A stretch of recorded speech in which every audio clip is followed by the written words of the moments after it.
प्यारे विद्यार्थियों, मैं Amarnath government senior secondary school Zafarwal Gurdaspur विच एज ए कैमिस्ट्री लैक्चरर काम कर रहा हाँ। अज असी class 12th subject chemistry chapter number 9 coordination compound विचों बहुत ही महत्वपूर्ण topic IUPAC nomenclature of coordination compounds बारे पढ़ांगे।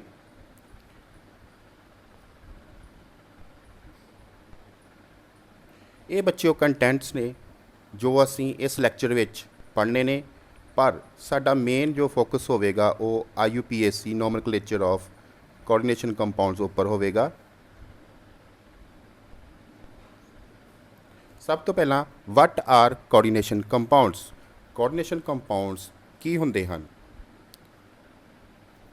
बच्चों? कोऑर्डिनेशन कंपाउंड कंपलैक्स मॉलिक्यूल्स हुंदे हन जिन्हां विच एक सेंटर मैटल एटम या आयन जो एक तो ज़्यादा भी हो सकता है अते उस दुआले फिक्स नंबर ऑफ एटम्स आयनस और मॉलिक्यूल्स सराउंड हुंदे हन जिन्हां नूं असीं लिगेंड्स कहंदे हां। ये देखो बच्चों, centre which red colour which centre metal atom या आयन है जिसनूं लिगेंड्स ने सराउंड किया होया है। Mainly D block elements form coordination compound. बच्चों, ज़्यादातर coordination compound D block elements द्वारा बनाए जाते हैं। डी ब्लॉक एलिमेंट्स ज़्यादा कोऑर्डिनेशन कंपाउंड्स क्यों बनाते हैं? इसका कारण है इन्हां दा साइज़ ऑफ एटम बहुत घट होंदा है, इन्हां दी चार्ज डेंसिटी बहुत ज़्यादा होंदी है अते इन्हां विच वेकेंट डी ऑर्बिटल अवेलेबल होंदा है जो बहुत जरूरी है बॉन्ड फार्मेशन लई।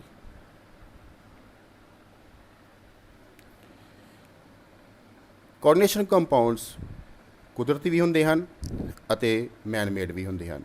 जेकर असीं कुदरती कोऑर्डिनेशन कंपाउंड की गल करिए तां पत्तियां विच मौजूद ग्रीन पिगमेंट क्लोरोफिल मैगनीशियम का एक कोऑर्डिनेशन कंपाउंड है। इस तरह ही साडे खून विच मौजूद हीमोग्लोबिन आयरन का एक कोऑर्डिनेशन कंपाउंड है। विटामिन B12 कोबाल्ट का एक कोऑर्डिनेशन कंपाउंड है। सेंट्रल मैटल एटम या आयन। बच्चों, जिवें असीं कोऑर्डिनेशन कंपाउंड की डेफिनेशन विच इस बारे पढ़िया की हुंदा है सेंट्रल मैटल एटम या आयन। ये कोऑर्डिनेशन कंपाउंड के मॉलिक्यूल विच सेंटर विच होवेगा जिस दुआले फिक्स्ड नंबर ऑफ एटम्स आयनस और मॉलिक्यूल्स जिन्हां नूं लिगेंड्स कहंदे हन वो इस नाल अटैच्ड होणगियां। ये देखो एक कोऑर्डिनेशन कंपाउंड का मॉडल है जिस विच रैड कलर विच सेंट्रल मैटल एटम या आयन दर्शाया गया है। What are ligands? बच्चों, लिगेंड्स बारे भी असी पढ़ चुके हैं। लिगेंड्स की होंदियां हन? लिगेंड्स इलैक्ट्रॉन डोनेट करदियां हन किसनूं?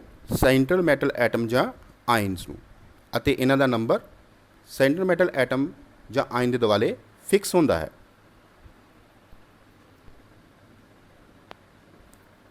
ये देखो इस विच ग्रीन कलर विच एक लिगेंड है जो रैड कलर दे सेंटर मैटल एटम या आयन नूं इलैक्ट्रॉन डोनेट कर रही है through coordinate bond. Types of ligands. Ligands दीयां किन्नियां टाइप्स होंदियां हन ये डिपेंड करता है इन्हां दी बाइंडिंग साइड ते। बाइंडिंग साइड की होंदी है? कोई भी लिगेंड किन्ने एटम के थ्रू सेंटर मैटल एटम या आयन के नाल बॉन्ड बनाउंदी है वो उस दियां बाइंडिंग साइड्स होणगियां अते इस दियां टाइप्स हन यूनिडेंटेड,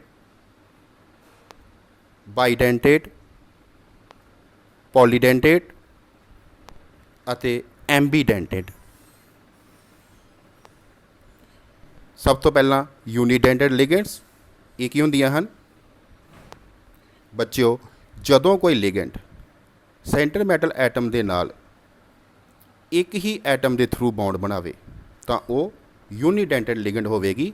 ਉਦਾਹਰਨ ਵਜੋਂ ammonia, chlorine negative, F negative, ਇਹ ਯੂਨੀਡੈਂਟਡ ਲਿਗੈਂਡ ਹਨ। ਇਹ ਦੇਖੋ ਕਲੋਰਾਈਡ ਆਇਨ ਵਾਟਰ ਮੋਲੀਕਿਊਲਸ ਵਿੱਚ ਅਤੇ ਅਮੋਨੀਆ ਵਿੱਚ ਇੱਕ ਇੱਕ ਹੀ ਡੋਨਰ ਐਟਮ ਹੈ, ਇਸ ਲਈ ਇਹ ਯੂਨੀਡੈਂਟਡ ਲਿਗੈਂਡਸ ਹਨ।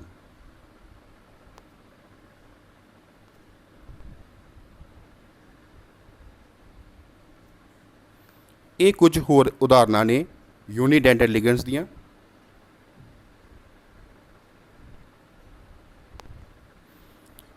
ਬਾਈਡੈਂਟਡ ਲਿਗੈਂਡਸ। ਬਾਈਡੈਂਟਡ ਲਿਗੈਂਡਸ ਕੀ ਹੁੰਦੀਆਂ ਹਨ?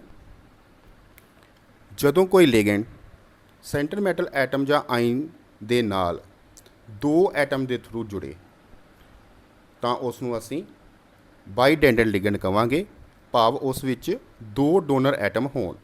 ਉਦਾਹਰਨ ਵਜੋਂ ਇਥਿਲੀਨ ਡਾਈਮੀਨ, ਆਕਜ਼ਲੇਟ ਆਇਨ, ਇਹ ਦੋਨੋਂ ਬਾਈਡੈਂਟਡ ਲਿਗੈਂਡਸ ਹਨ। ਇਹ ਦੇਖੋ ਇਥਿਲੀਨ 1,2 ਡਾਈਮੀਨ ਵਿੱਚ ਦੋ ਜੋ ਨਾਈਟ੍ਰੋਜਨ ਐਟਮ ਹਨ। ਇਸੇ ਤਰ੍ਹਾਂ ਹੀ ਡਾਈਮਥਾਈਲ ਗਲਾਈਕੋਜ਼ਾਈਮ ਵਿੱਚ ਵੀ ਦੋ ਨਾਈਟ੍ਰੋਜਨ ਡੋਨਰ ਐਟਮ ਹਨ।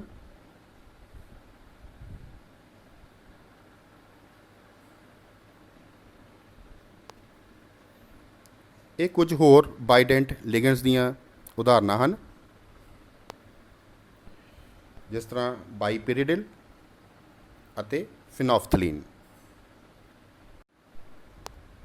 ਪੋਲੀਡੈਂਟਡ ਲਿਗੈਂਡਸ। ਪੋਲੀਡੈਂਟਡ ਲਿਗੈਂਡਸ ਕੀ ਹੁੰਦੀਆਂ ਹਨ?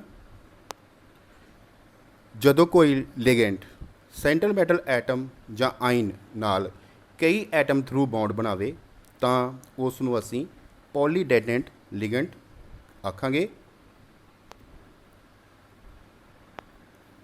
ਦੇਖੋ ਉਦਾਹਰਨ ਵਜੋਂ EDTA ਜੋ ਹੈਗਜ਼ਾਡੈਂਟਡ ਲਿਗੈਂਡ ਹੈ, ਜੋ ਸੈਂਟਰ ਮੈਟਲ ਐਟਮ ਜਾਂ ਆਇਨ ਦੇ ਨਾਲ 6 ਡੋਨਰ ਐਟਮ ਦੇ ਥਰੂ ਬੌਂਡ ਬਣਾ ਰਹੀ ਹੈ।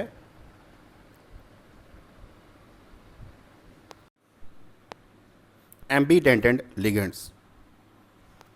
ਬੱਚਿਓ, ਐਂਬੀਡੈਂਟਡ ਲਿਗੈਂਡਸ ਕੀ ਹੁੰਦੀਆਂ ਹਨ?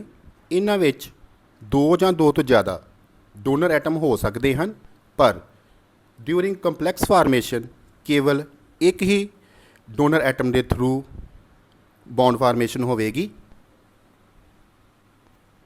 ਇਹ ਕੁਝ ਐਗਜ਼ਾਮਪਲਸ ਨੇ ਐਂਬੀਡੈਂਟਡ ਲਿਗੈਂਡਸ ਦੀਆਂ।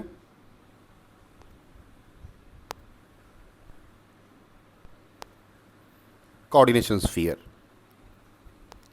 ਬੱਚਿਓ, ਸੈਂਟਰ ਮੈਟਲ ਐਟਮ ਅਤੇ ਲਿਗੈਂਡ ਦੋਨੋਂ ਮਿਲ ਕੇ ਕੋਆਰਡੀਨੇਸ਼ਨ ਸਫੀਅਰ ਬਣਾਉਣਗੇ ਤੇ ਇਸ ਨੂੰ ਅਸੀਂ ਸਕੁਏਅਰ ਬ੍ਰੈਕਟ ਵਿੱਚ ਲਿਖਦੇ ਹਾਂ।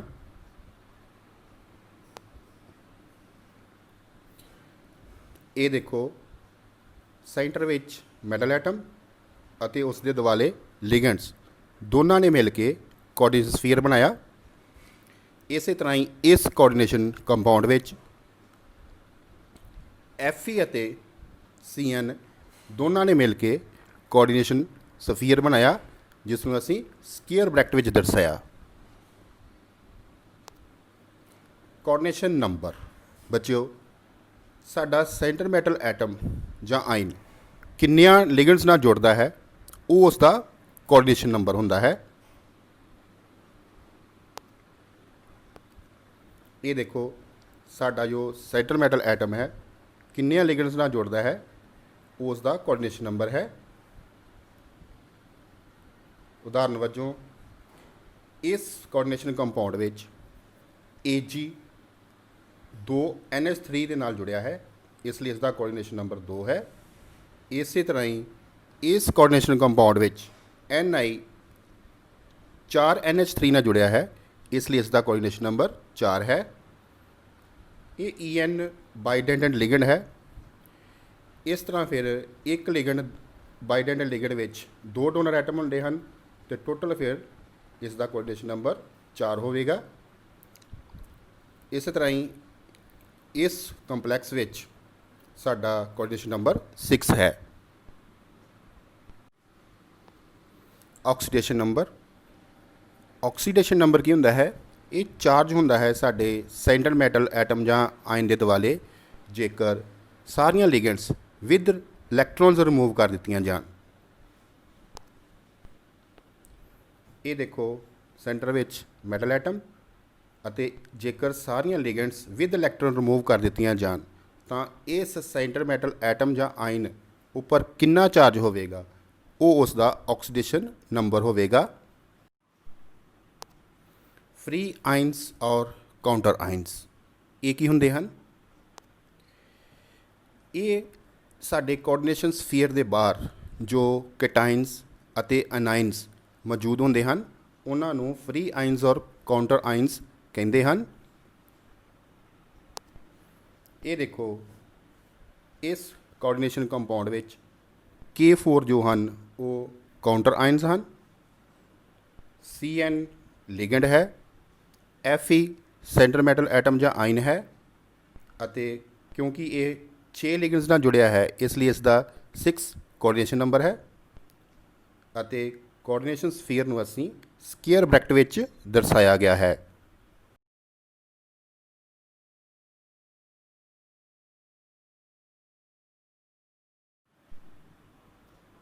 ਟਾਈਪਸ ਆਫ ਕੋਆਰਡੀਨੇਸ਼ਨ ਕੰਪਲੈਕਸਿਸ ਔਰ ਕੰਪਾਊਂਡਸ। ਕੋਆਰਡੀਨੇਸ਼ਨ ਕੰਪਲੈਕਸ ਨੂੰ ਅਸੀਂ ਦੋ ਤਰੀਕੇ ਨਾਲ ਡਿਵਾਈਡ ਕਰ ਸਕਦੇ ਹਾਂ। ਪਹਿਲੇ ਤਰੀਕੇ ਵਿੱਚ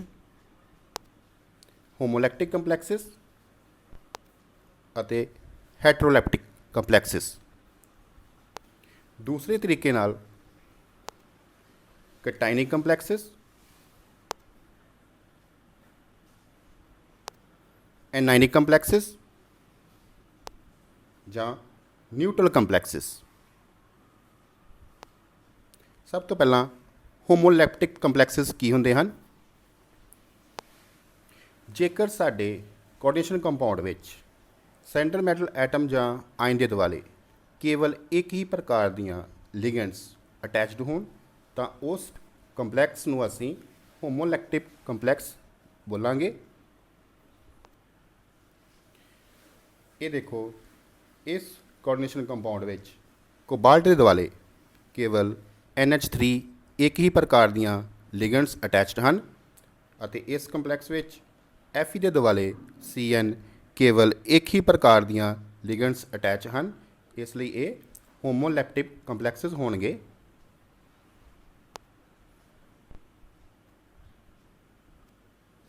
ਹੈਟਰੋਲੈਪਟਿਕ ਕੰਪਲੈਕਸਿਸ। ਜੇਕਰ ਸਾਡੀ ਲਿਗੈਂਡ ਦੇ ਦੁਆਲੇ ਵੱਖ-ਵੱਖ ਪ੍ਰਕਾਰ ਦੀਆਂ ਲਿਗੈਂਡਸ ਅਟੈਚ ਹੋਣ ਤਾਂ ਉਸ ਕੋਆਰਡੀਨੇਸ਼ਨ ਕੰਪਾਊਂਡ ਜਾਂ ਕੰਪਲੈਕਸ ਨੂੰ ਅਸੀਂ ਹੈਟਰੋਲੈਪਟਿਕ ਕੰਪਲੈਕਸ ਆਖਾਂਗੇ। ਇਹ ਦੇਖੋ ਇਸ ਕੰਪਲੈਕਸ ਵਿੱਚ CO ਦੇ ਦੁਆਲੇ NH3 Cl Br ਤਿੰਨ ਪ੍ਰਕਾਰ ਦੀਆਂ ਲਿਗੈਂਡਸ ਅਟੈਚ ਹਨ ਅਤੇ ਇਸੇ ਤਰ੍ਹਾਂ ਹੀ ਇਸ ਕੋਆਰਡੀਨੇਸ਼ਨ ਕੰਪਾਊਂਡ ਵਿੱਚ Cr ਦੇ ਦੁਆਲੇ NH3 Cl2 ਦੋ ਪ੍ਰਕਾਰ ਦੀਆਂ ਜੋ ਲਿਗੈਂਡਸ ਹਨ ਉਹ ਅਟੈਚ ਹਨ, ਇਸ ਲਈ ਹੈਟਰੋਲੈਪਟਿਕ ਕੰਪਲੈਕਸਿਸ ਹੋਣਗੇ। ਦੂਸਰੇ ਢੰਗ ਨਾਲ ਸਭ ਤੋਂ ਪਹਿਲਾਂ ਆਏਗਾ ਕੈਟਾਇਨਿਕ ਕੰਪਲੈਕਸਿਸ। ਜੇਕਰ ਸਾਡਾ ਕੋਆਰਡੀਨੇਟ ਸਫੀਅਰ ਕੈਟਾਇਨ ਹੋਵੇ ਭਾਵ ਸੈਂਟਰ ਮੈਟਲ ਐਟਮ ਅਤੇ ਲਿਗੈਂਡਸ ਦੋਨੋਂ ਮਿਲ ਕੇ ਜੋ ਕੋਆਰਡੀਨੇਸ਼ਨ ਸਫੀਅਰ ਬਣਾਉਂਦੇ ਹਨ ਉਸ ਉੱਪਰ ਪੋਜ਼ੀਟਿਵ ਚਾਰਜ ਹੋਵੇ ਤਾਂ ਸਾਡਾ ਜੋ ਕੰਪਲੈਕਸ ਹੋਵੇਗਾ ਉਹ ਕੈਟਾਇਨਿਕ ਕੰਪਲੈਕਸ ਹੋਵੇਗਾ। ਐਗਜ਼ਾਮਪਲ CO NH36 Cl3 ਇਹ ਇੱਕ ਕੈਟਾਇਨਿਕ ਕੰਪਲੈਕਸ ਹੈ। ਐਨਾਇਨਿਕ ਕੰਪਲੈਕਸ ਜੇਕਰ ਸਾਡਾ ਕੋਆਰਡੀਨੇਟ ਸਫੀਅਰ ਐਨਾਇਨ ਹੋਵੇ ਭਾਵ ਸੈਂਟਰ ਮੈਟਲ ਐਟਮ ਅਤੇ ਲਿਗੈਂਡਸ ਦੋਨਾਂ ਦਾ ਟੋਟਲ ਚਾਰਜ ਪੋਜ਼ੀਟਿਵ ਆਵੇ ਤਾਂ ਉਹ ਐਨਾਇਨਿਕ ਕੰਪਲੈਕਸ ਹੋਵੇਗਾ। ਫਾਰ ਐਗਜ਼ਾਮਪਲ K4FeCH3 6 ਇਹ ਇੱਕ ਐਨਾਇਨਿਕ ਕੰਪਲੈਕਸ ਹੈ। ਨਿਊਟਰਲ ਕੰਪਲੈਕਸਿਸ ਜੇਕਰ ਸਾਡੇ ਕੋਆਰਡੀਨੇਸ਼ਨ ਸਫੀਅਰ ਉੱਪਰ ਨਾ ਨੈਗੇਟਿਵ ਚਾਰਜ ਹੋਵੇ ਨਾ ਪੋਜ਼ਿਟਿਵ ਚਾਰਜ ਹੋਵੇ ਤਾਂ ਜੋ ਸਾਡਾ ਜੋ ਕੰਪਲੈਕਸ ਹੋਵੇਗਾ ਉਹ ਨਿਊਟਰਲ ਕੰਪਲੈਕਸ ਹੋਵੇਗਾ। ਫਾਰ ਐਗਜ਼ਾਮਪਲ NiCO4 ਇਹ ਇੱਕ ਨਿਊਟਰਲ ਕੰਪਲੈਕਸ ਹੈ। ਆਓ ਬੱਚਿਓ ਹੁਣ ਅਸੀਂ ਆਪਣੇ main topic IUPAC nomenclature of coordination compound ਬਾਰੇ ਪੜ੍ਹਦੇ ਹਾਂ। ਇਹਨਾਂ ਦਾ ਨਾਮ ਲਿਖਣ ਲਈ ਕੁਝ ਰੂਲ ਡਿਸਾਈਡ ਕੀਤੇ ਗਏ ਹਨ। Rule first, the name of the positive ion is written before the name of the negative ion in both positively and negatively charged coordination complexes। ਸਾਡਾ ਕੰਪਲੈਕਸ ਭਾਵੇਂ ਪੋਜ਼ਿਟਿਵ ਚਾਰਜ ਹੋਵੇ ਭਾਵੇਂ ਨੈਗੇਟਿਵ ਚਾਰਜ ਹੋਵੇ, ਅਸੀਂ ਹਮੇਸ਼ਾ ਪੋਜ਼ਿਟਿਵ ਆਇਨਸ ਨੂੰ ਕੈਟਾਇਨਸ ਨੂੰ ਐਨਾਇਨਸ ਤੋਂ ਪਹਿਲਾਂ ਲਿਖਾਂਗੇ। ਇਹ ਦੇਖੋ ਇਸ ਕੋਆਰਡੀਨੇਸ਼ਨ ਕੰਪਾਊਂਡ ਵਿੱਚ ਸਭ ਤੋਂ ਪਹਿਲਾਂ ਪੋਟਾਸ਼ੀਅਮ ਲਿਖਿਆ ਗਿਆ ਹੈ। Rule second, the ligands are named in an alphabetical order before the name of central metal atom or ion to which it is coordinated। ਫਿਰ ਅਸੀਂ ਲਿਗੈਂਡ ਦਾ ਨਾਮ ਲਿਖਾਂਗੇ ਸੈਂਟਰਲ ਮੈਟਲ ਐਟਮ ਜਾਂ ਆਇਨ ਤੋਂ ਪਹਿਲਾਂ, ਤੇ ਲਿਗੈਂਡਸ ਦਾ ਨਾਮ ਵੀ ਅਸੀਂ ਐਲਫਾਬੈਟਿਕ ਆਰਡਰ ਵਿੱਚ ਲਿਖਣਾ ਹੈ। For example NH3 would be considered as a ligand and come before Cl। ਜਿਸ ਤਰ੍ਹਾਂ NH3 ਜਿਸ ਨੂੰ ਐਮਨੀ ਬੋਲਦੇ ਹਨ ਅਤੇ ਕਲੋਰੀਨ ਨੂੰ ਕਲੋਰੋ ਬੋਲਿਆ ਜਾਂਦਾ ਹੈ, ਐਮਨੀ ਪਹਿਲਾਂ ਆਵੇਗਾ ਕਲੋਰੋ ਤੋਂ। ਇਹ ਦੇਖੋ ਇਸ ਕੋਆਰਡੀਨੇਸ਼ਨ ਕੰਪਾਊਂਡ ਵਿੱਚ ਅਸੀਂ ਐਮਨੀ ਨੂੰ ਕਲੋਰੋ ਤੋਂ ਪਹਿਲਾਂ ਲਿਖਿਆ ਹੈ।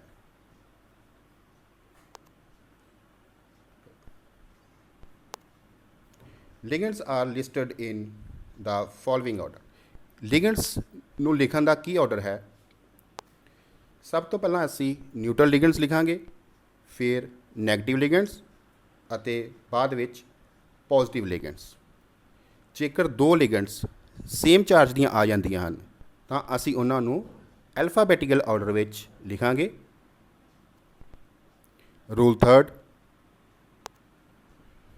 the names of negative ligands always end in O, as in fluoro for F negative, chloro for Cl negative, bromo for Br negative, ido for I negative, oxo for O negative, hydroxo for OH negative and cyano for Cn negative। ਜਦੋਂ ਵੀ ਅਸੀਂ negative ਲਿਗੈਂਡਸ ਲਿਖਣੀਆਂ ਹਨ ਤਾਂ ਉਹਨਾਂ ਦੇ ਪਿੱਛੇ O ਜੋੜਿਆ ਜਾਂਦਾ ਹੈ। ਜਿਸ ਤਰ੍ਹਾਂ ਜੇਕਰ ਐਂਡ ਵਿੱਚ ਆਈਡ ਆਉਂਦਾ ਹੈ ਤਾਂ ਅਸੀਂ ਉਸ ਨੂੰ O 'ਚ ਬਦਲ ਦਾਂਗੇ, 8 ਨੂੰ ਅਸੀਂ ATO ਵਿੱਚ ਬਦਲ ਦਾਂਗੇ, ITE ਨੂੰ ਅਸੀਂ ITO ਵਿੱਚ ਬਦਲ ਦਾਂਗੇ।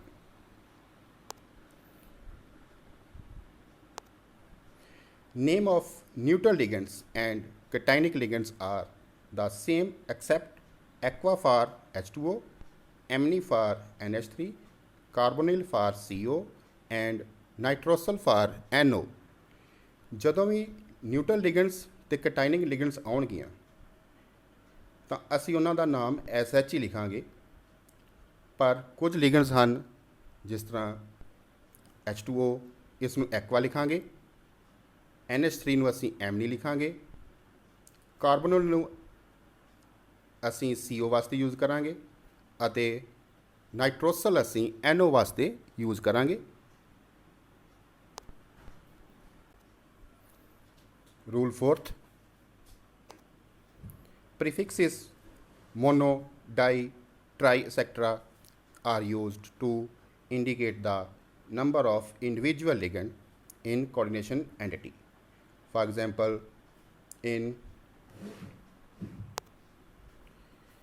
ਜਦੋਂ ਵੀ ਅਸੀਂ ਕਿਸੇ ਲਿਗੈਂਡ ਦਾ ਨੰਬਰ ਦੱਸਣਾ ਹੈ ਭਾਵ ਕਿੰਨੀਆਂ ਲਿਗੈਂਡ ਜੁੜੀਆਂ ਹਨ ਤਾਂ ਉਸ ਦੇ ਨਾਲ ਮੋਨੋ ਡਾਈ ਟਰਾਈ ਐਕਸੈਟਰਾ ਯੂਜ਼ ਕਰਾਂਗੇ। ਜਿਸ ਤਰ੍ਹਾਂ ਐਗਜ਼ਾਮਪਲ ਵਿੱਚ ਦੇਖੋ, ਇਸ ਵਿੱਚ ਹੁਣ 5 NH3 ਲਿਗੈਂਡਸ ਹਨ ਅਤੇ ਇੱਕ ਜੋ ਹੈ ਉਹ ਕਲੋਰੋ ਲਿਗੈਂਡ ਹੈ, ਤਾਂ ਇਸ ਦਾ ਫਿਰ ਅਸੀਂ ਪੈਂਟਾ ਐਮਨੀ ਯੂਜ਼ ਕੀਤਾ ਹੈ NH3 ਲਈ।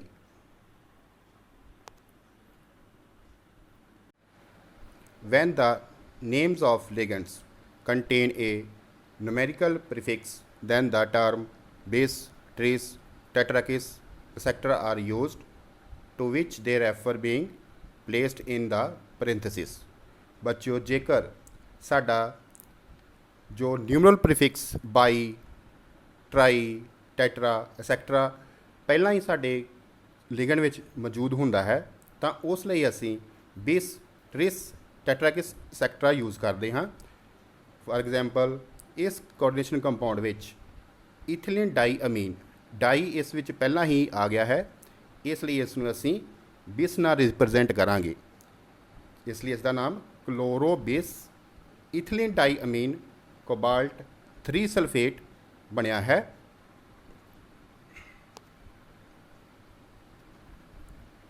ਇਹ ਦੇਖੋ ਬੱਚਿਓ, ਕਿਹੜਾ ਪ੍ਰਫਿਕਸ ਕਦੋਂ ਜੋੜਨਾ ਹੈ ਉਹਨਾਂ ਬਾਰੇ ਦੱਸਿਆ ਹੈ।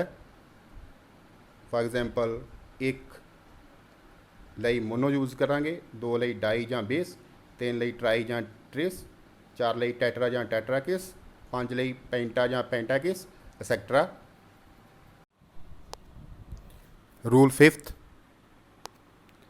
oxidation state of the metal in cationic, anionic or neutral coordination entity is indicated by Roman numeral parenthesis। ਬੱਚਿਓ, ਜਦੋਂ ਵੀ ਅਸੀਂ ਆਪਣੇ ਮੈਟਲ ਐਟਮ ਜਾਂ ਆਇਨ ਦੀ, ਭਾਵੇਂ ਉਹ ਕਟਾਈਨਿਕ ਕੰਪਲੈਕਸ ਵਿੱਚ ਹੋਵੇ, ਐਨਾਇਨਿਕ ਕੰਪਲੈਕਸ ਵਿੱਚ ਹੋਵੇ ਜਾਂ ਨਿਊਟਰਲ ਕੋਆਰਡੀਨੇਸ਼ਨ ਐਂਟੀਟੀ ਵਿੱਚ ਹੋਵੇ, ਉਸ ਦੀ ਆਕਸੀਜਨ ਸਟੇਟ ਅਸੀਂ ਹਮੇਸ਼ਾ ਰੋਮਨ ਨੰਬਰ ਵਿੱਚ ਲਿਖਣੀ ਹੈ ਅਤੇ ਬ੍ਰੈਕਟ ਵਿੱਚ ਲਿਖਣੀ ਹੈ। ਉਦਾਹਰਨ ਵਜੋਂ ਦੇਖੋ, ਇਸ ਕੋਆਰਡੀਨੇਸ਼ਨ ਕੰਪਾਊਂਡ ਵਿੱਚ ਜੋ ਕੋਬਾਲਟ ਦੀ ਆਕਸੀਡੇਸ਼ਨ ਸਟੇਟ ਹੈ ਉਹ ਅਸੀਂ ਰੋਮਨ ਨੰਬਰ ਵਿੱਚ 3 ਲਿਖੀ ਹੈ ਅਤੇ ਬ੍ਰੈਕਟ ਵਿੱਚ ਲਿਖੀ ਹੈ। Rule 6th, if the complex ion is a cation, the metal name is same as the element। ਜੇਕਰ ਸਾਡਾ ਜੋ ਕੰਪਲੈਕਸ ਆਇਨ ਹੈ, ਜੋ ਲਿਗੈਂਡ ਅਤੇ ਸੈਂਟਰ ਮੈਟਲ ਐਟਮ ਜਾਂ ਆਇਨ ਮਿਲ ਕੇ ਬਣਾਉਂਦੀ ਹੈ, ਉਹ ਇੱਕ ਕਟਾਈਨ ਹੋਵੇ ਤਾਂ ਅਸੀਂ ਜੋ ਸਾਡਾ ਮੈਟਲ ਦਾ ਨੇਮ ਹੈ ਉਹ SH ਹੀ ਰਹਿਣ ਦੇਵਾਂਗੇ। ਉਦਾਹਰਨ ਵਜੋਂ, ਇਸ ਕੋਆਰਡੀਨੇਸ਼ਨ ਕੰਪਾਊਂਡ ਵਿੱਚ ਜੋ ਕੋਬਾਲਟ ਦਾ ਨਾਮ ਅਸੀਂ ਨਹੀਂ ਚੇਂਜ ਕੀਤਾ ਕਿਉਂਕਿ ਇਹ ਸਾਡਾ ਜੋ ਕੰਪਲੈਕਸ ਆਇਨ ਹੈ ਇੱਕ ਕਟਾਈਨ ਹੈ। If the complex ion is an anion, the name of the metal end with the suffix -ate is used। ਜੇਕਰ ਸਾਡਾ ਜੋ ਕੰਪਲੈਕਸ ਆਇਨ ਹੈ ਉਹ ਇੱਕ ਐਨਾਇਨ ਹੋਵੇ ਤਾਂ ਅਸੀਂ ਮੈਟਲ ਦੇ ਨਾਮ ਦੇ ਐਂਡ ਵਿੱਚ 8 ਜੋੜਾਂਗੇ। ਉਦਾਹਰਨ ਵਜੋਂ, ਇਸ ਕੰਪਲੈਕਸ ਵਿੱਚ ਜੋ ਔਰਮ ਆ ਉਸ ਦੇ ਐਂਡ ਵਿੱਚ ਅਸੀਂ 8 ਜੋੜਿਆ ਹੈ, ਜਿਸ ਕਰਕੇ ਉਹ ਔਰੇਟ ਹੋ ਗਿਆ ਹੈ।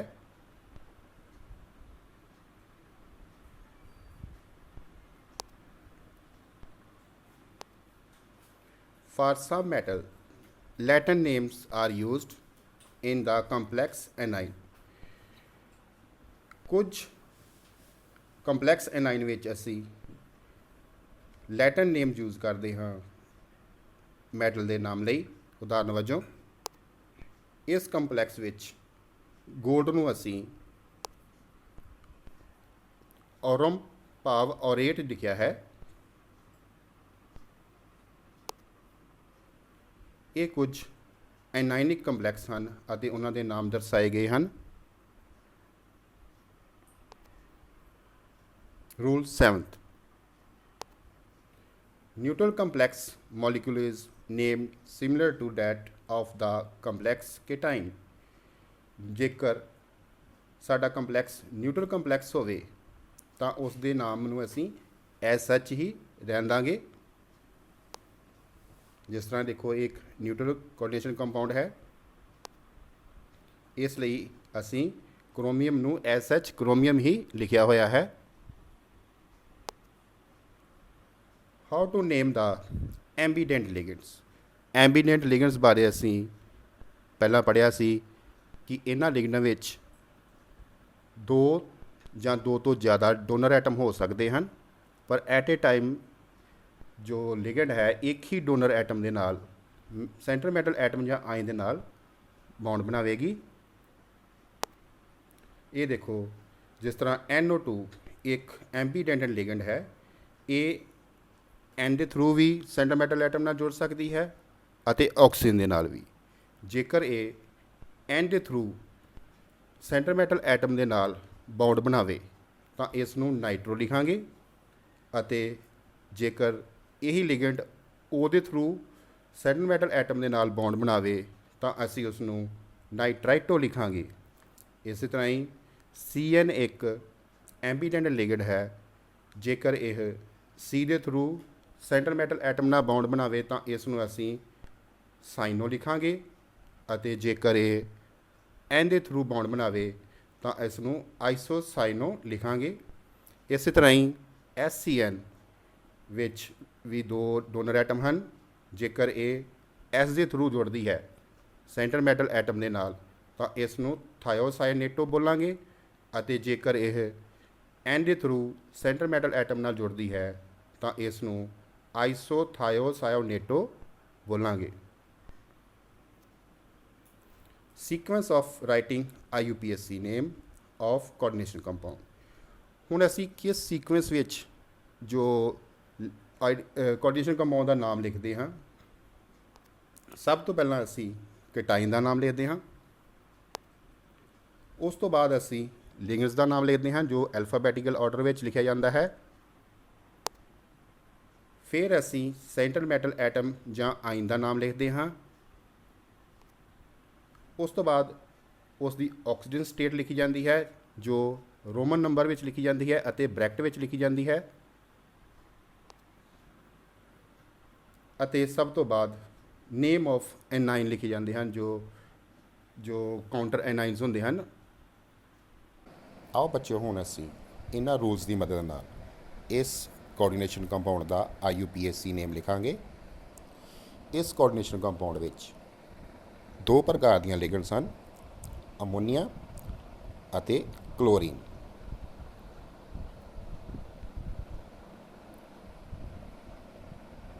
ਅਤੇ ਇਸ ਵਿੱਚ ਜੋ ਪਲਾਟੀਨਮ ਹੈ ਉਹ ਸੈਂਟਰਲ ਮੈਟਲ ਐਟਮ ਹੈ। ਅਮੋਨੀਆ ਨੂੰ ਅਸੀਂ ਐਮਨੀ ਲਿਖਦੇ ਹਾਂ ਅਤੇ ਇਸ ਦਾ ਨੰਬਰ 2 ਹੈ, ਇਸ ਲਈ ਇਸ ਦਾ ਨਾਮ ਆਏਗਾ ਡਾਈ ਐਮਨੀ। ਇਸ ਤਰ੍ਹਾਂ ਕਲੋਰੀਨ ਨੂੰ ਅਸੀਂ ਕਲੋਰੋ ਲਿਖਦੇ ਹਾਂ, ਅਸੀਂ ਇਸ ਦਾ ਨੰਬਰ 4 ਹੈ, ਇਸ ਦਾ ਨਾਮ ਆਏਗਾ ਟੈਟਰਾ ਕਲੋਰੋ। ਅਤੇ ਇਹਨਾਂ ਨੂੰ ਅਸੀਂ ਇਸ ਆਰਡਰ ਵਿੱਚ ਲਿਖਾਂਗੇ, ਨਿਊਟਰਲ ਲਿਗੈਂਡ ਪਹਿਲਾਂ NH3 ਅਤੇ ਨਾਈਟ੍ਰਲ ਲਿਗੈਂਡ ਬਾਅਦ 'ਚ Cl ਨੈਗੇਟਿਵ। ਹੁਣ ਇਸ ਪਲਾਟੀਨਮ ਉੱਪਰ ਕਿੰਨਾ ਚਾਰਜ ਹੈ? ਟੋਟਲ ਨੈਗੇਟਿਵ ਚਾਰਜ ਇਸ ਉੱਪਰ -4 ਹੈ, ਦੇਅਰਫੋਰ ਟੋਟਲ ਪੋਜ਼ੀਟਿਵ ਚਾਰਜ +4 ਹੋਵੇਗਾ ਜੋ ਇਸ ਦੀ ਆਕਸੀਡੇਸ਼ਨ ਸਟੇਟ ਹੋਵੇਗੀ। ਇਸ ਦਾ ਨਾਮ ਹੋਏਗਾ ਡਾਈ ਐਮਨੀ ਟੈਟਰਾ ਕਲੋਰੋ ਪਲਾਟੀਨਮ 4। ਆਓ ਬੱਚਿਓ, ਹੁਣ ਅਸੀਂ ਇਹਨਾਂ ਰੂਲਸ ਦੀ ਮਦਦ ਨਾਲ ਇਸ ਕੋਆਰਡੀਨੇਸ਼ਨ ਕੰਪਾਊਂਡ ਦਾ IUPAC ਨੇਮ ਲਿਖਾਂਗੇ। ਇਸ ਲਈ ਸਾਨੂੰ 4 ਆਪਸ਼ਨ ਦਿੱਤੀਆਂ ਹੋਈਆਂ ਹਨ। ਇਹਨਾਂ ਵਿੱਚੋਂ ਇਸ ਦੇ IUPAC ਨੇਮ ਲਈ ਇੱਕ ਆਪਸ਼ਨ ਕਰੈਕਟ ਹੈ। ਆਓ ਪਤਾ ਕਰੀਏ ਉਹ ਕਿਹੜੀ ਹੈ। ਇਸ ਕੋਆਰਡੀਨੇਸ਼ਨ ਕੰਪਾਊਂਡ ਵਿੱਚ K ਪੋਜ਼ੀਟਿਵ 3 ਕਾਊਂਟਰ ਆਇਨ ਹਨ। ਨੰਬਰ ਆਫ ਕਾਰਬਨ ਲਿਗੈਂਡ 1 ਹੈ, ਨੰਬਰ ਆਫ ਸਾਈਨੋ ਲਿਗੈਂਡ 5 ਹਨ। Overall negative charge on complex ion -3 ਹੈ, ਦੇਅਰਫੋਰ ਆਕਸੀਡੇਸ਼ਨ ਸਟੇਟ ਆਫ Fe+2 ਹੋਵੇਗੀ। ਸਭ ਤੋਂ ਪਹਿਲਾਂ ਅਸੀਂ ਕੈਟਾਇਨ ਦਾ ਨਾਮ ਲਿਖਾਂਗੇ ਜੋ ਪੋਟਾਸ਼ੀਅਮ ਹੈ। ਇਸ ਤੋਂ ਬਾਅਦ ਲਿਗੈਂਡ ਦਾ ਨਾਮ ਆਵੇਗਾ ਜੋ ਰੂਲ 2 ਦੇ ਅਕੋਰਡਿੰਗ ਹੋਵੇਗਾ। ਸਭ ਤੋਂ ਪਹਿਲਾਂ ਕਾਰਬਨ ਲਿਗੈਂਡ ਆਏਗੀ, ਫਿਰ ਸਾਈਨੋ। ਉਸ ਤੋਂ ਬਾਅਦ ਅਸੀਂ ਪ੍ਰੀਫਿਕਸ ਪੈਂਟਾ ਯੂਜ਼ ਕਰਾਂਗੇ ਸਾਈਨੋ ਲਈ। ਅਤੇ ਇਸ ਤੋਂ ਬਾਅਦ Fe ਦੀ ਆਕਸੀਜਨ ਸਟੇਟ ਜੋ +2 ਹੈ, ਕਿਉਂਕਿ ਇਹ ਨੈਗੇਟਿਵ ਆਇਨ ਹੈ ਇਸ ਲਈ ਫੈਰੇਟ ਆਏਗਾ। ਇਸ ਦਾ ਨਾਮ ਬਣੇਗਾ potassium ਕਾਰਬੋਨਿਲ ਪੈਂਟਾਸਾइनोफेरेट 2। Let's take another example. Potassium is the cation and the complex ion is the anion. Since there are 4 K positive binding with a complex ion, the charge on the complex ion must be -4. Since each ligand carries -1 charge, the oxidation number of Fe must be +2। ਇਸ coordination compound ਵਿੱਚ potassium ਜੋ ਹੈ ਉਹ ਕੈਟਾਇਨ ਹਨ, counter ਕੈਟਾਇਨ, ਅਤੇ ਜੋ complex ion ਹੈ ਉਹ ਇੱਕ ਐਨਾਇਨ ਹੈ। ਕਿਉਂਕਿ 4 ਪੋਟਾਸ਼ੀਅਮ ਕੈਟਾਇਨਸ ਹਨ, ਇਸ ਲਈ ਸਾਡੇ ਕੰਪਲੈਕਸ ਜੋ ਆਇਨ ਉੱਪਰ -4 ਚਾਰਜ ਹੋਵੇਗਾ, ਕਿਉਂਕਿ ਹਰ ਇੱਕ ਲਿਗੈਂਡ ਜੋ Cn ਕੋਲ -1 ਚਾਰਜ ਹੈ, ਇਸ ਲਈ Fe ਉੱਪਰ ਟੋਟਲ ਜੋ ਚਾਰਜ ਹੋਵੇਗਾ ਉਹ +2 ਹੋਵੇਗਾ, ਜੋ ਉਸ ਦੀ ਆਕਸੀਜਨ ਸਟੇਟ ਹੋਵੇਗੀ। ਇਸ ਤਰ੍ਹਾਂ ਇਸ ਦਾ ਨਾਮ ਬਣੇਗਾ ਪੋਟਾਸ਼ੀਅਮ ਹੈਗਜ਼ਾਸਾइनोफेरेट 2। ਕਿਉਂਕਿ ਸਾਡੇ ਜੋ ਕੰਪਲੈਕਸ ਇੱਕ ਐਨਾਇਨ ਹੈ, ਇਸ ਲਈ ਇਸ ਨਾਲ ਅਸੀਂ ਫੈਰੇਟ ਜੋੜਿਆ ਹੈ।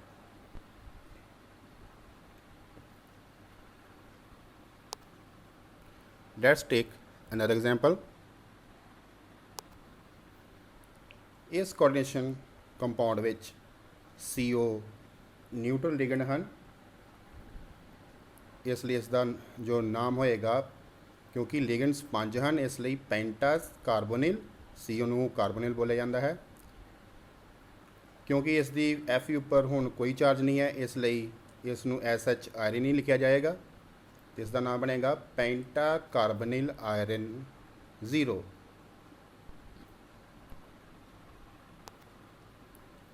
ਆ ਬੱਚਿਓ, ਹੁਣ ਇਸ ਕੋਆਰਡੀਨੇਸ਼ਨ ਕੰਪਾਊਂਡਸ ਦਾ IUPAC ਨੇਮ ਲਿਖਦੇ ਹਾਂ।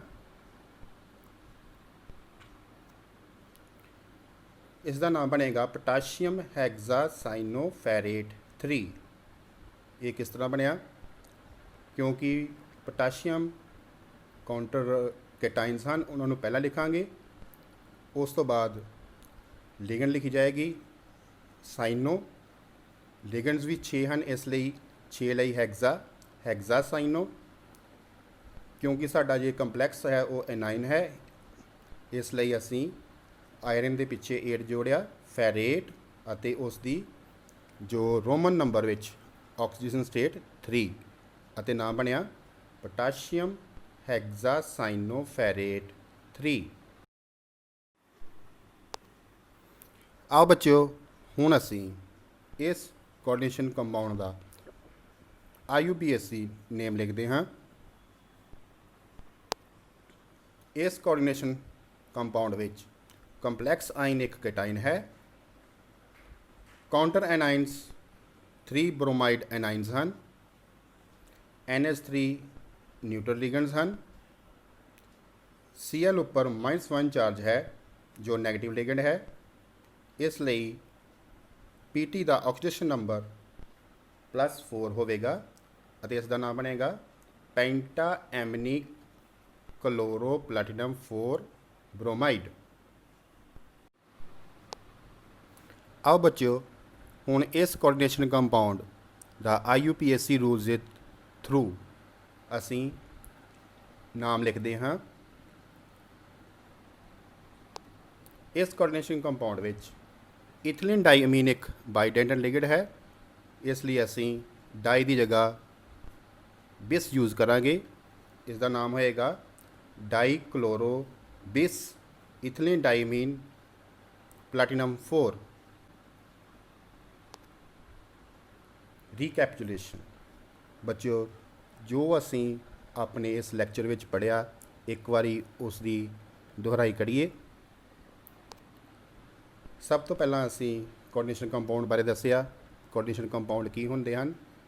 ਜਿਨ੍ਹਾਂ ਵਿੱਚ ਇੱਕ ਸੈਂਟਰਲ ਮੈਟਲ ਐਟਮ ਜਾਂ ਆਇਨ ਹੁੰਦਾ ਹੈ, ਜਿਸ ਦੇ ਦੁਆਲੇ ਕੁਝ ਐਟਮਸ ਆਇਨ ਜਾਂ ਜੋ ਮੋਲੀਕਿਊਲਸ ਆ ਸਰਾਊਂਡ ਹੁੰਦੇ ਹਨ, ਜਿਨ੍ਹਾਂ ਨੂੰ ਲਿਗੈਂਡਸ ਕਿਹਾ ਜਾਂਦਾ ਹੈ। ਫਿਰ ਅਸੀਂ ਪੜ੍ਹਿਆ ਵੀ ਮੇਨਲੀ ਡੀ ਬਲੌਕ ਐਲੀਮੈਂਟਸ ਹੀ ਕੋਆਰਡੀਨੇਸ਼ਨ ਕੰਪਾਊਂਡ ਬਣਾਉਂਦੇ ਹਨ। ਉਹ ਕਿਉਂ, ਉਹ ਵੀ ਦੱਸਿਆ, ਕਿਉਂਕਿ ਇਹਨਾਂ ਦਾ ਚਾਰਜ ਜ਼ਿਆਦਾ ਹੁੰਦਾ ਹੈ ਅਤੇ ਇਹਨਾਂ ਦੇ ਜੋ ਵੇਕੈਂਟ ਡੀ ਆਰਬਿਟਲ ਹੁੰਦਾ ਹੈ, ਇਹਨਾਂ ਦਾ ਸਾਈਜ਼ ਸਮਾਲ ਹੁੰਦਾ ਹੈ। ਉਸ ਤੋਂ ਬਾਅਦ ਅਸੀਂ ਟਾਈਪਸ ਆਫ ਕੰਪਲੈਕਸਿਸ ਪੜ੍ਹੇ। ਹੋਮੋਲੈਕਟਿਕ ਕੰਪਲੈਕਸਿਸ, ਜਿਨ੍ਹਾਂ ਵਿੱਚ ਕੇਵਲ ਇੱਕ ਹੀ ਪ੍ਰਕਾਰ ਦੀਆਂ ਲਿਗੈਂਡ ਹੁੰਦੀਆਂ ਹਨ। ਹੈਟਰੋਲੈਪਟਿਕ ਕੰਪਲੈਕਸਿਸ, ਜਿਨ੍ਹਾਂ ਵਿੱਚ ਅਲੱਗ-ਅਲੱਗ ਪ੍ਰਕਾਰ ਦੀਆਂ ਲਿਗੈਂਡਸ ਹੁੰਦੀਆਂ ਹਨ। ਲਿਗੈਂਡਸ ਕੀ ਕਰਦੀਆਂ ਨੇ? ਇਲੈਕਟ੍ਰੋਨ ਡੋਨੇਟ ਕਰਦੀਆਂ ਨੇ ਸੈਂਟਰ ਮੈਟਲ ਐਟਮ ਜਾਂ ਆਇਨ ਨੂੰ। ਉਸ ਤੋਂ ਬਾਅਦ ਅਸੀਂ ਰੂਲ ਪੜ੍ਹੇ, IUPAC rules for writing IUPAC name of coordination compounds. ਅਤੇ ਫਿਰ ਅਸੀਂ ਇਹਨਾਂ ਦਾ ਸੀਕੁਐਂਸ ਪੜ੍ਹਿਆ, ਕਿਸ ਸੀਕੁਐਂਸ ਵਿੱਚ IUPAC ਨੇਮ ਲਿਖਿਆ ਜਾਂਦਾ ਹੈ। ਸਭ ਤੋਂ ਪਹਿਲਾਂ ਕੈਟਾਇਨ ਲਿਖਿਆ ਜਾਂਦਾ ਹੈ, ਫਿਰ ਲਿਗੈਂਡ ਲਿਖੀ ਜਾਂਦੀ ਹੈ, ਫਿਰ ਉਸ ਤੋਂ ਬਾਅਦ ਸੈਂਟਰ ਮੈਟਲ ਐਟਮ ਲਿਖਿਆ ਜਾਂਦਾ ਹੈ ਅਤੇ ਉਸ ਦੀ ਆਕਸੀਜਨ ਸਟੇਟ ਜੋ ਰੋਮਨ ਨੰਬਰ ਵਿੱਚ ਲਿਖੀ ਜਾਂਦੀ ਹੈ, ਅਤੇ ਬਾਅਦ ਵਿੱਚ ਜੋ ਐਨਾਇਨਸ, ਜੋ ਕਾਊਂਟਰ ਐਨਾਇਨਸ ਹੁੰਦੇ ਹਨ, ਉਹਨਾਂ ਨੂੰ ਲਿਖਿਆ ਜਾਂਦਾ ਹੈ।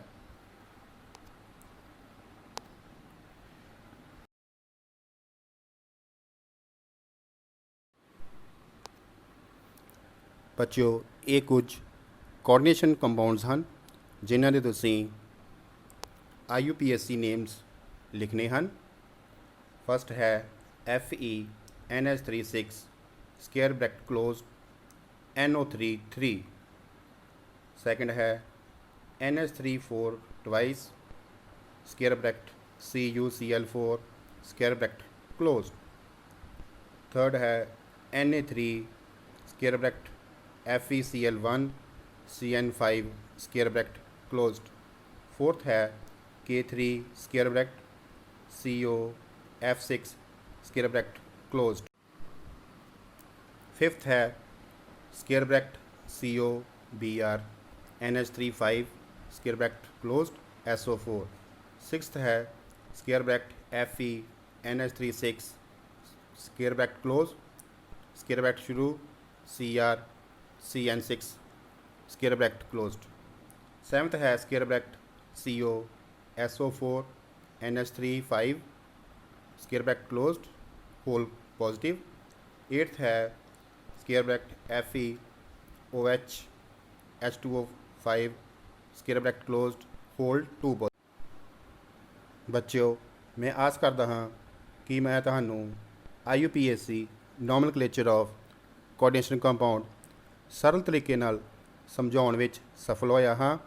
ਤੁਸੀਂ ਵੱਧ ਤੋਂ ਵੱਧ ਇਹਨਾਂ ਦੇ IUPAC ਨੇਮਸ ਲਿਖਣ ਦੀ ਪ੍ਰੈਕਟਿਸ ਕਰਨੀ ਹੈ। ਤੁਹਾਡੇ ਸਾਰਿਆਂ ਦਾ ਬਹੁਤ ਬਹੁਤ ਧੰਨਵਾਦ।